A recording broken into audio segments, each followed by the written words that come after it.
nervioso central sería el encéfalo y la médula espinal. La médula espinal es lo de la columna vertebral, me parece. Y ahora, ni puta idea. Y el encéfalo, que estaría constituido por... bueno, el encéfalo es el cerebro. Y luego ya como lo divide, porque el cerebro como que realmente se refiere a una parte, que serían los dos hemisferios. Luego estaría el cerebelo, que está ahí en medio, o sea, están ahí como está la nuez, y luego tiene como tiene como otra nuez ahí pequeñita, bueno, como un huevo literalmente, un huevo masculino. A mí me da bastante grima así la formita que tiene y tal. Y luego está el tronco. Y el tronco consta de mesencéfalo, protuberancia o puente y el bulbo raquídeo. Me parece que el bulbo raquídeo es como otro huevo también. Y luego está la médula espinal. Que la médula espinal me parece que es donde pasan todos los nervios. Y luego, bueno, esto constituye las vías motoras, que a su vez se dividen en piramidal y extrapiramidal. Y después tenemos el sistema nervioso periférico, que sería el resto. Y luego, por último, el sistema muscular, que dice que también se pueden contemplar desde una doble vertiente, como receptores sensoriales de los estímulos provenientes del mundo externo e interno, como activadores motóricos. El impulso se origina en el sistema nervioso central y es conducido por las vías motoras a los músculos, que son los órganos efectores del movimiento. Así pues, explicamos la motricidad a partir de la relación. El sistema nervioso central luego pasa a las vías motoras piramidal y extrapiramidal y luego a los órganos efectores del movimiento y músculos. Y luego dice, la actividad muscular o proceso de transmisión eferente del impulso nervioso motor se inicia en el cerebro a nivel cortical y subcortical o en el tronco encefálico y transmite el impulso nervioso a través de las neuronas células nerviosas.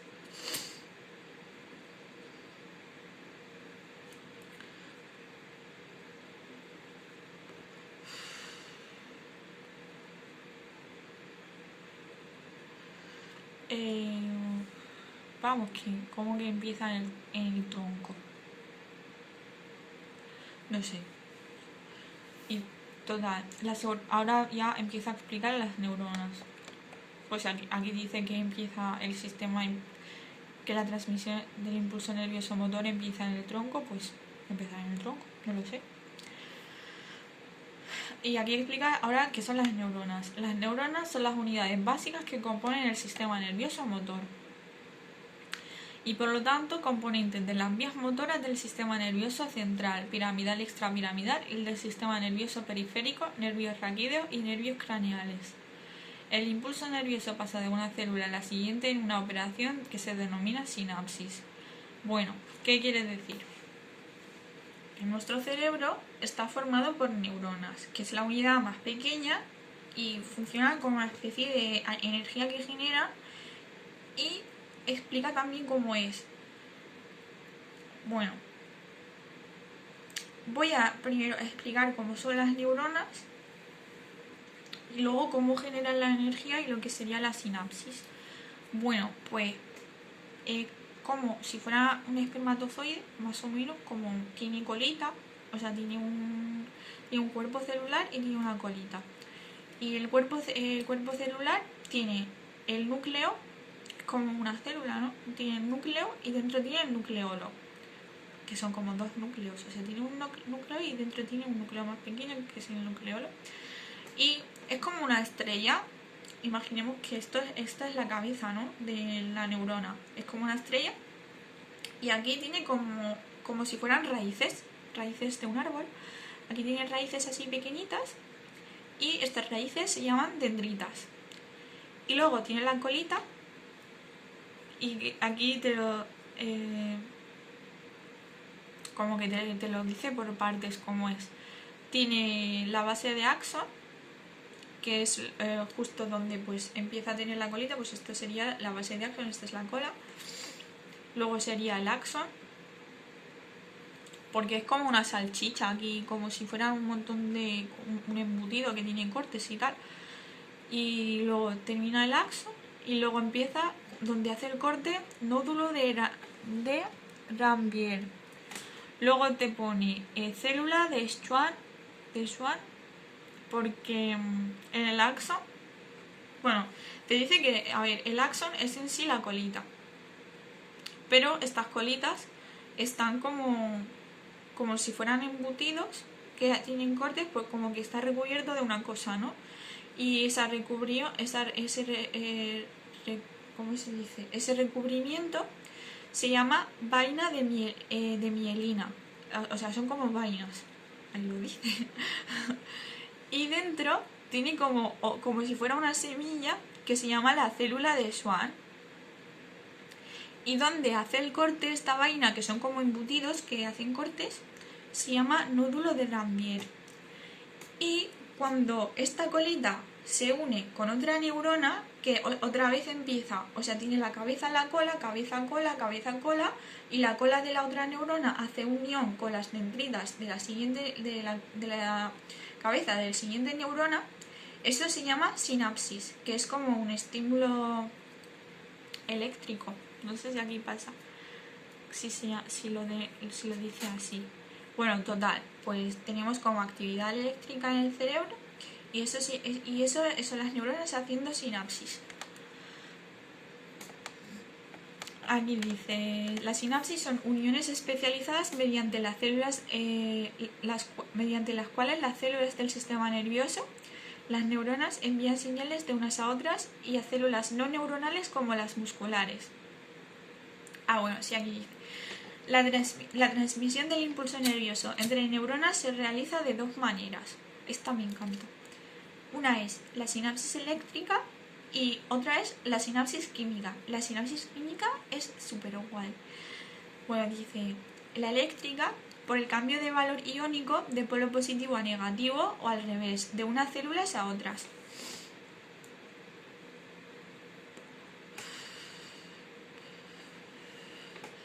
Y la química, desprendiendo de una sustancia química de una neurona que recogerá la siguiente, produciendo cambios en su núcleo y que a su vez desprenderá sustancias que pasarán a la siguiente. O sea, ¿qué quiere decir? Que nuestro cerebro es químico. A ver, yo no sé explicar esto muy bien porque no soy científica, pero mola un huevo. O sea, nuestro cerebro todo el rato está como tirando sustancias y bueno, si las tira mal, pues da enfermedades mentales, cosas así. O enfermedades mentales o cambios de humor, etcétera. Y bueno, pues emociones, todo eso, emociones, por ejemplo, sentimientos, es como todo químico. Bueno, es una pena que no sepa explicar porque tiene que ser muy bonito. Y total, la sinapsis forma parte del sistema de conducción del impulso nervioso que provoca una reacción de cadena desde el inicio del impulso hasta el final. En este caso, el músculo. La transmisión del impulso químico es más rápida que la transmisión del impulso eléctrico. Para facilitar la sinapsis y la transmisión del impulso nervioso se necesita que las neuronas hayan acabado su fase de formación o mielinización. La mielinización, también llamada la mielogénesis, es el proceso de recubrimiento de mielina, la formación de vainas de las células del sistema nervioso, y la mielina es una materia blanca compuesta por lípidos, que habíamos estudiado que los lípidos eran sustancias grasosas y proteínas. La mielinización es condición necesaria para el desarrollo motor, ya que posibilita la transmisión del impulso de una manera más adecuada a través de las fibras nerviosas. Este proceso se inicia en el feto unos meses antes de su nacimiento y se prolonga hasta el segundo o tercer año. Y es la base del desarrollo del sistema nervioso. Ello hace que el desarrollo motor se vaya produciendo siguiendo las leyes de maduración y desarrollo motor, las cuales están sometidas o según las pautas de estos procesos de mielinización. Bueno, mucho palabreo para decir que en llegar a su desarrollo bueno tarda 3 años más o menos. El control motor se va produciendo a medida que van llegando controlados y regulados los impulsos nerviosos o los músculos encargados de producir o inhibir el movimiento. Porque es el músculo, en último término, el que hace que una pierna, un brazo, la cabeza, los ojos, la lengua, por ejemplo, se muevan. El movimiento se produce por la contracción, acortamiento de las fibras células musculares. Las fibras se contraen al convertir la energía química que se obtiene de los alimentos en energía mecánica que causa el movimiento. El sistema nervioso central. R. Rigard explica las bases neurológicas de la motricidad partiendo de la descripción anatómica y funcional del sistema nervioso central, en el que distingue las siguientes estructuras agrupadas en el encéfalo y la médula espinal. Ahora va a explicar más o menos la anatomía del cerebro.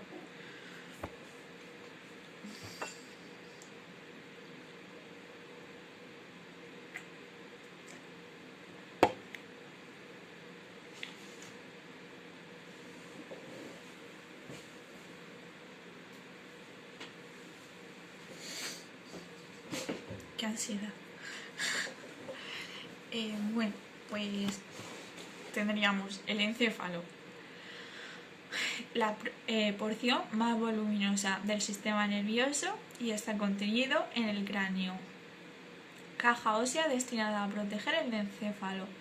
O sea, el cráneo es el hueso que habíamos estudiado en el primer tema, creo, de la primera asignatura, no me acuerdo muy bien, con lo de los bebés, cuando se les empieza a unir los huesos del cerebro, y lo importante que es que no terminen de formarse hasta que su cerebro se haya expandido totalmente. Total, el cerebro es la parte más voluminosa del encéfalo, y aquí están situados los centros nerviosos que rigen todas las actividades sensitivas y motoras, junto con las áreas o zonas de toma de decisiones, pensamiento, razonamiento y memoria. En el motor del movimiento y en él se pueden diferenciar a efectos motores varias estructuras: córtex o corteza cerebral, y estructuras subcorticales o núcleos grises centrales. Bueno, eso, que tiene varias estructuras tipo córtex o corteza cerebral y estructuras subcorticales o núcleos grises centrales. Y ahora ya, bueno, aquí sale un esquema que es bastante fácil, aunque en un principio como que impone, pero realmente es bastante fácil. Creo que todos todos sabemos que tenemos dos partes del cerebro, ¿no? En plan, derecho e izquierdo. Aquí no lo sale, pero ya lo digo yo, que es como una nuez, ¿no? Que está partida por la mitad. Total, pues luego, partiendo de ahí, tenemos varias partes. Esto es obviamente como generalizado, básico. Tenemos lóbulos: lóbulo frontal, lóbulo parietal, que está aquí en la mitad, lóbulo occipital, lóbulo occipital, aquí. Tenemos lóbulos temporales, que son dos. Debajo del lóbulo occipital ya estaría el cerebelo, que es como el huevo ese que he dicho. Y luego ya empieza el bulbo raquídeo, que es el tronquito ese que baja para abajo. Pues ya hemos dicho un montón de cosas que son muy fáciles, ¿no? O sea, tenemos el tronco, tenemos el cerebelo, los lóbulos. Luego ya empieza como más específico. La parte donde parte el lóbulo frontal del lóbulo parietal, que el lóbulo parietal estaría más o menos aquí, pone que esa fisura se llama cisura de Ronaldo. No sé si es cisura aquí o pone mal fisura. Aquí dice cisura, no lo sé porque no tengo ni puta idea. Y luego como que no sé, esto por ejemplo sí que me suena a mí que sea importante. El área de Wernicke ese, que dice, bueno, a ver, vamos por partes. Tendríamos la cisura de Rolando. Y luego como que te pone en un lado, pero es que no sé qué lado sería. Área motora del lenguaje de Broca. No me acuerdo la verdad en qué parte del cerebro estaba lo del área motora. O sea, que no sé, no pone el lado derecho, el lado izquierdo, todo el cerebro no lo pone, entonces no lo sé. Después, entre el lóbulo frontal y el lóbulo temporal, si hemos dicho que el lóbulo frontal estaría aquí y los lóbulos temporales están en los lados, pues en la fisura que hay ahí se llama fisura de Silvio. Ah, pues sí que se llaman fisuras.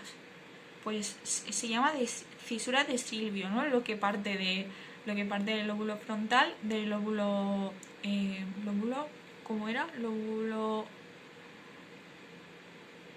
temporal, eso. Tenemos la fisura de Silvio, la de Rolando, que es la de parietal y frontal. Y luego, o sea, justo como encima del lóbulo parietal y entre el lóbulo parietal y el lóbulo... Ay, espérate que me estoy perdiendo. Justo entre el lóbulo temporal y el lóbulo parietal, si el lóbulo parietal es ya la parte de aquí, ¿no? Y el frontal aquí. Pues aquí, como en la mitad de las dos, que unen las dos cosas, hay un área de comprensión lectura. Y no, esa que es como un área grande que ocupa las dos cosas se llama área sensorial del lenguaje de Wernicke. Este sí que creo que es como muy, o sea, que como que siempre sale en los dibujos del cerebro.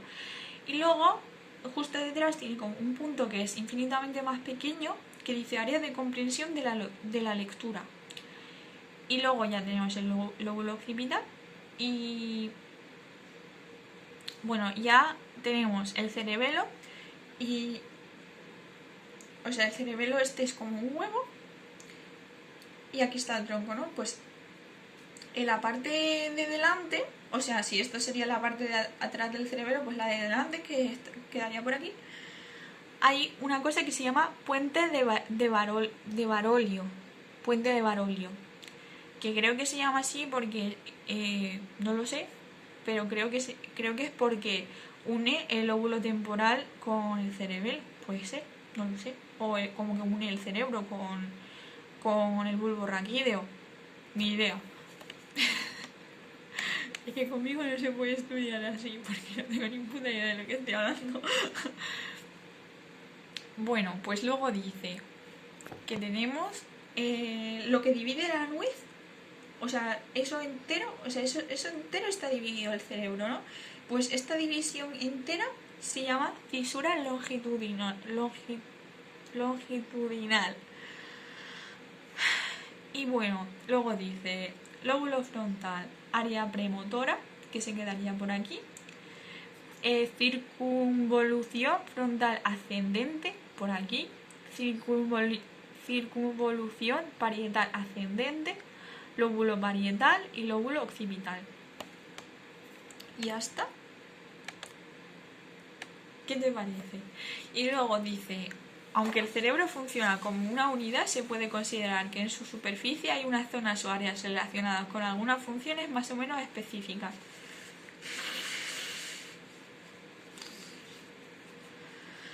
Lóbulos frontales representan el cerebro motor, en el que se inicia el control de todos los actos voluntarios. O sea, sería la parte de delante.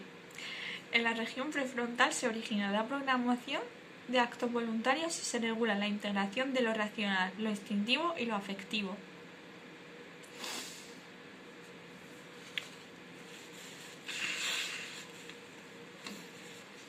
En la región frontal intermedia, llamada también área premotora, es el centro de la motricidad extrapiramidal o involuntaria. Desde esta zona también se regulan los movimientos coordinados de la cabeza y de los ojos. En la región postfrontal, llamada también área motora, situada más concretamente en la parte anterior a la fisura de Rolando, está situado el centro de la psicomotricidad piramidal o voluntaria.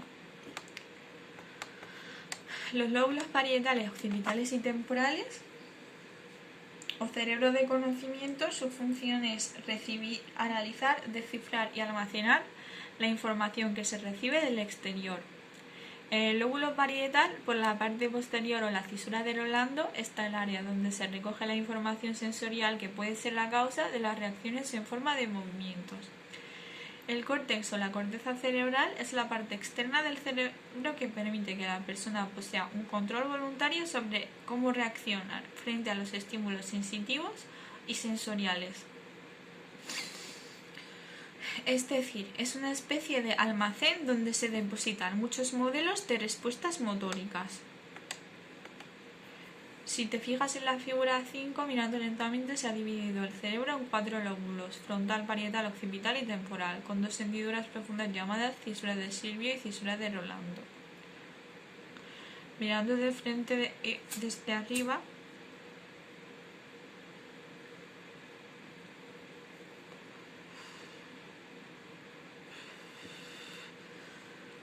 se pueden distinguir dos partes iguales. Es que este libro explica peor que yo, separadas por la cisura longitudinal, también llamada cisura central o interhemisférica. O sea que la cisura longitudinal también se puede llamar central o interhemisférica, que es la que divide la nuez en dos. Y habíamos dicho que la cisura de Rolando era que dividía creo que el frontal con el occipital, la de Silvio la parietal con la frontal, y la de Silvio el temporal con la occipital o algo de eso, ya no me acuerdo. Mirada de frente y bueno, espera, no, eso ya lo he leído, que son los hemisferios izquierdo y derecho del cerebro. De cada uno de estos hemisferios, a causa del entrecruzamiento de la vía motora piramidal, se controla el movimiento del lado contrario del cuerpo. Así, el hemisferio derecho controla la parte izquierda y el izquierdo la parte derecha del cuerpo. Y esto ya lo hemos dado en la unidad anterior, que era el sensorio motor, que decía que eso es todo menos con los ojos, que los ojos van directamente, hacen como una estructura así de pirámide también, bueno, de triángulo, y van directamente conectados al cerebro. No, estoy flipando. No, también los ojos eran al revés, sí. No me acuerdo ya. Olvidar lo que he dicho. Pero bueno, que sí que me acuerdo de la estructura, pero no me acuerdo. Creo que sí que controlaban al revés. No era el derecho al ojo derecho y el izquierdo al ojo izquierdo. Pero estaban los ojos y luego hacía como una unión así, y aquí tenía como un tronco general, y luego otra vez se dividía para los lados. Las estructuras subcorticales están situadas en las profundidades del cerebro por debajo del córtex cerebral.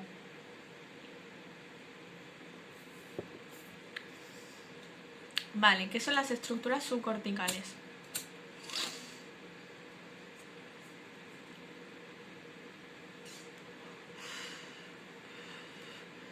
Porque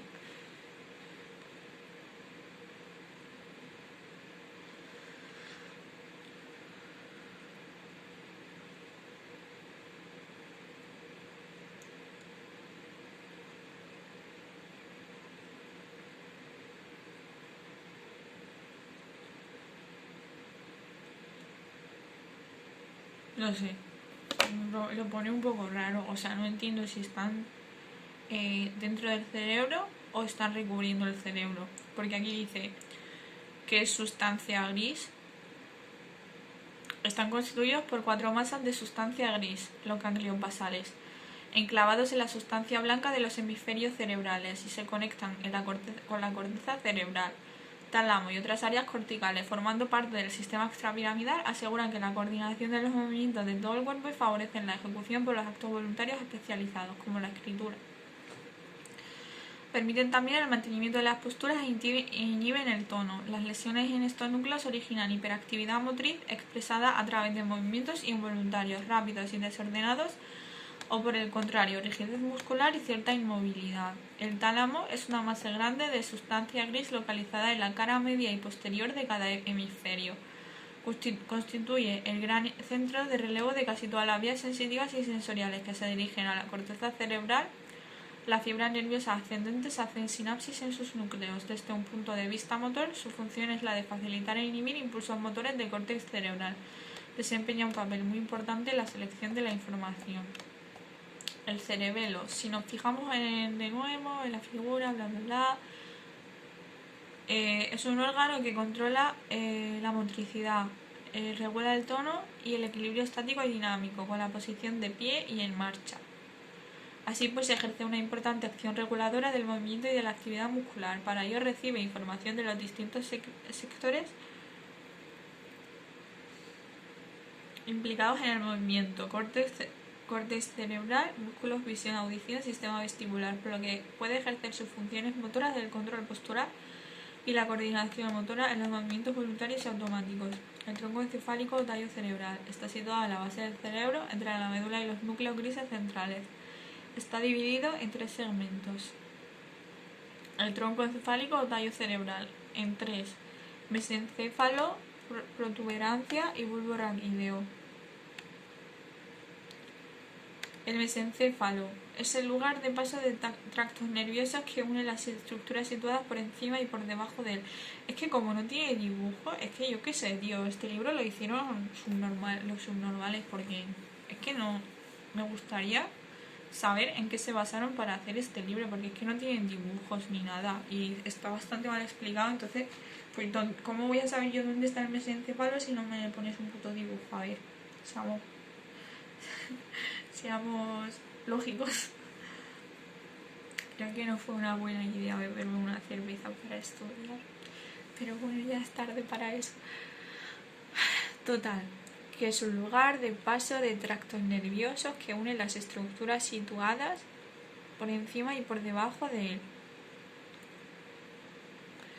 Y lo importante son las vías motoras o haces de fibras nerviosas que lo atraviesan. La protuberancia es un centro de vital importancia, ya que regula funciones imprescindibles para la vida del organismo: centros reflejos de la respiración, la frecuencia cardíaca y el centro vasomotor. El bulbo raquídeo, o sea, lo triste es que me quedan 60 páginas. O sea que he estado 1 hora con 20 páginas, qué bien.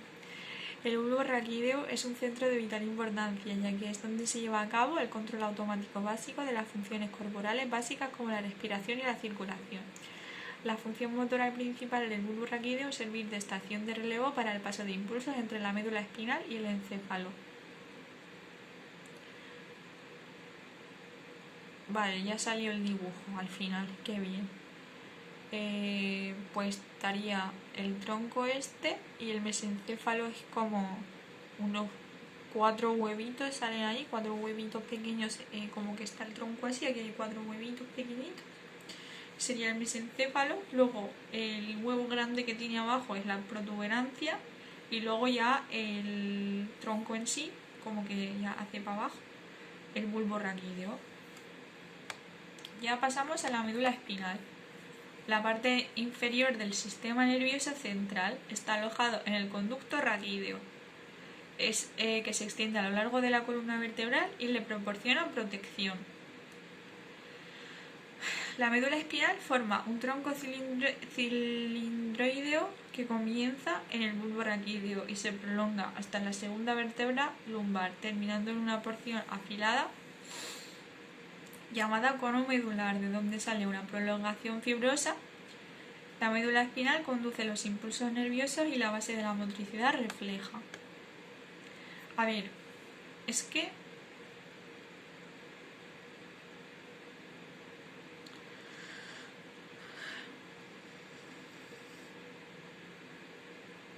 no lo explica bien, pero mola bastante esto. Es como que tenemos la columna vertebral, ¿no? Y dentro de la columna vertebral pasa como un tubo y en ese tubo hay como un montón de conductores nerviosos, como un montón de nervios. Y es súper compleja y todo el rollo. Y eso está recubierto como por una sustancia que protege que yo qué sé, creo que protege el roce del hueso y de los nervios, porque si no dolería un huevo. Algo así, más o menos. Tampoco hay que tomarse muy en serio lo que yo diga. Y bueno, aquí dice un montón de cosas que tiene esto, pues sería como están los discos intervertebrales, el ganglio simpático, la vértebra en sí, el nervio raquídeo, raíz motora, el ganglio de raíz dorsal, raíz sensorial, sustancia blanca, sustancia gris, médula espinal, bla bla bla, ventral dorsal, o sea, dorsal sería para atrás y ventral sería para adelante.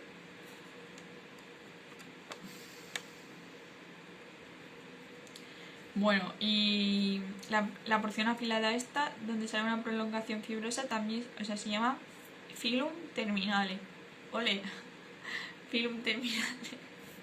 Y bueno, tenemos la médula espinal, conduce los impulsos nerviosos y en la base de la motricidad refleja. En ella están las neuronas responsables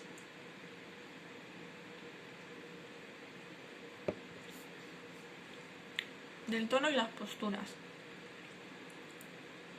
Y otras que afectan a la motricidad, tanto refleja como voluntaria automática.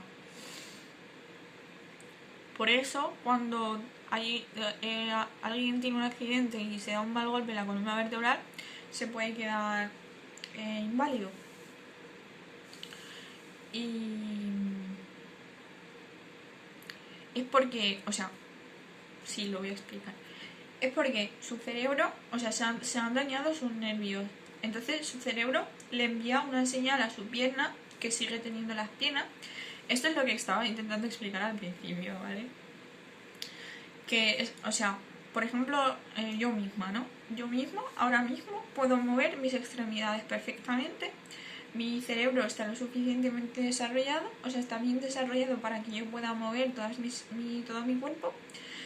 Y pues tengo un accidente y dejo de tener movilidad en las piernas. Mi cerebro está bien desarrollado, mi sistema nervioso en un principio estaba bien, pero se ha dañado. Entonces mi cerebro le envía una señal a mi pierna para que se mueva, pero hace mal la conexión porque el sistema está dañado y yo no puedo llegar a mover la pierna. Y esa sería la explicación de que al principio decía, puede ser un problema del cerebro, ¿no? O sea, que el cerebro no está bien desarrollado. Y yo decía, sí, pero puede ser también como que del tono muscular o etcétera, que no solo es del movimiento. Ahora, o sea, lo que acabo de decir lo ha complicado todo en mi cabeza. En fin. Y bueno, dice, es un lugar de